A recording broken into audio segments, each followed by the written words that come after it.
Hi, it's Sandy here, and it's the full moon rose reading for March 2016. And we've come to the end of this eclipse window. We've got a lunar eclipse today, and it just feels to be a real culmination of the energy window that we've been through for the majority of March. Actually, it almost feels like the whole of 2016 so far has been a very intense and powerful ride for us. In this opportunity to let go and release and move through into a new way of being. So, without further ado, let's do the rose reading for this newsletter. And here is Rose card 1, Rose card 2, and Rose card 3. So, go with whatever your first instinct was to be drawn to. And here we go. This is the card that was Rose card 1. So here she is, Rose Angel 2. And Rose Angel 2 is all about surrendering to the flow, to be open to reading the signs, to navigating our pathway through with just grace and ease. So if she's called you today, then you need to look at anywhere that you might be holding any resistance, and to be open to find this effortless path that is going to take you on a journey. So this is about following what lights you up, really being very aware of the signs and the signals that you're getting from your external world, as well as what's coming up for you internally. So this is a powerful rose to align yourself with, and to be able to follow this navigation pathway that she opens up for you.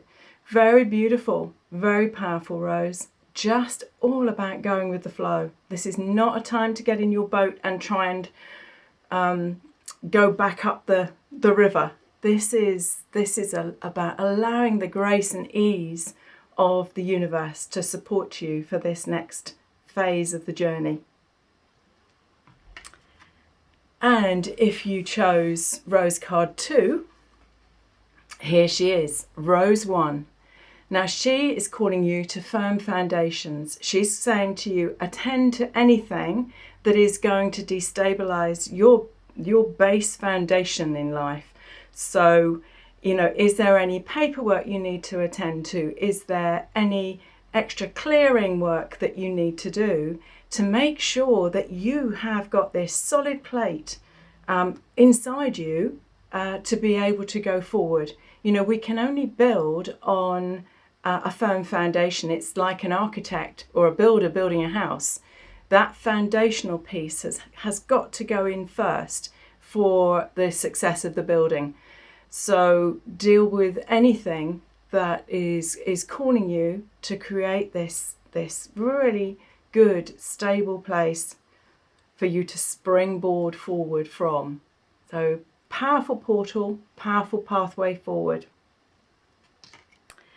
And if you chose Rose card 3, here she is, Rose Bagua 7. Now, Rose Bagua 7, I don't think has come up in any of the readings before now, but she's part of a particular set of the roses that came through that is really about our external connection in the world, where we operate from our heart base in our expression in the world. And she is all about the area of creativity and children. So she's calling you to look at perhaps being a little bit more childlike. And I'm not talking about childish, I'm talking about playful. Are there places in which you could be more playful in this upcoming time, more aware of your connection to your creativity and to having some fun?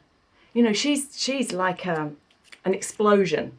So it's like, what could you do that was going to create a real sense of joy and fun? And maybe that is with children, maybe that is with your children, or for me, my grandchildren. You know, I'm going on an Easter egg hunt this weekend. So this is a time to have some fun and see what else opens up. Because when we move into that place of creativity and that childlike nature within ourselves, we don't know what will come forward, what can open up for us as a new form of expression. And I'll share a little bit about my last weekend, because I was very drawn to go down to Devon to work alongside an amazing storyteller called Paul Jackson, and Tobias Kay, who makes the amazing sounding bowls down in Buckfastleigh. And I have to confess that one of Tobias's bowls needed to come home with me.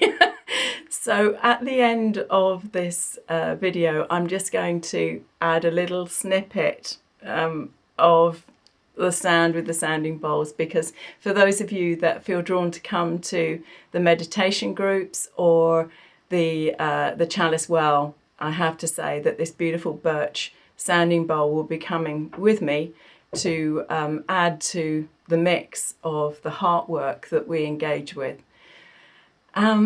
And also to say that we're going to change the format of how these newsletters and the rose readings are done.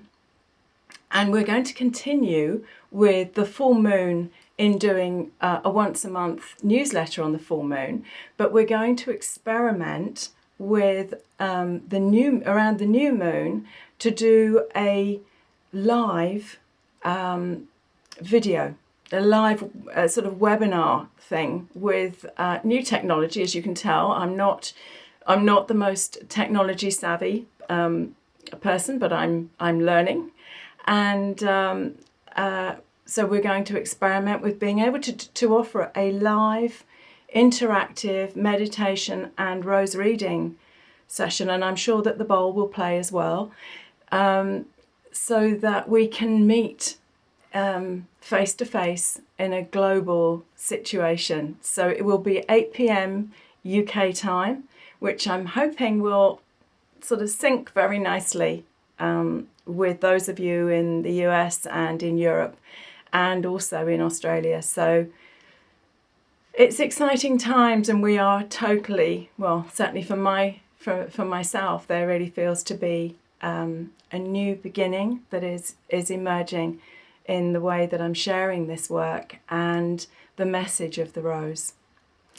So have a look on the calendar, because there's some new things on the calendar, and I hope to be able to speak with you directly on the new moon for April. So keep your eyes and ears open for the information. I wish you a really joyful Easter, some playtime and chocolate, and look forward to connecting with you soon. And as ever, with very much love and rosy blessings.